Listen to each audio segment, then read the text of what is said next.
கொண்டு போங்க. அப்பதான் என்னது எந்த உருவம் சிலர் என்ன ஏபிசிடி என்ற கண்ணை மூடிக்கொண்டு வாசிக்கிறது. பிறகு அந்த உருவமேல பாத்தீங்க இப்ப ஏபி சிடி இது ஒரு சதுரமும் இது ஒரு சதுரம் தான். அப்ப உடனே சதுரம் எங்களுக்கு என்ன செய்யும்?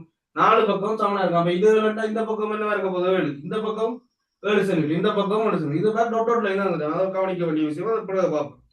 அடுத்தது பிசிஇ இந்த ஒரு ஆரச்சுரியம், இது ஒரு ஆரச்சுரி, இது ஒரு இது ஒரு ஆரச்சுரியம் மறைமுகமா என்ன சொல்றாங்க? இது 7 இதுக்கு என்ன இருக்க போகுது 7 சென்டிமீட்டர்.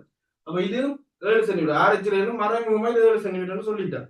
கூட்டுருவின் சுற்றளவை கேட்டுக்கிறார். கூட்டுருவின் சுற்றளவை காண சொல்லி கேட்டுக்கிறார்.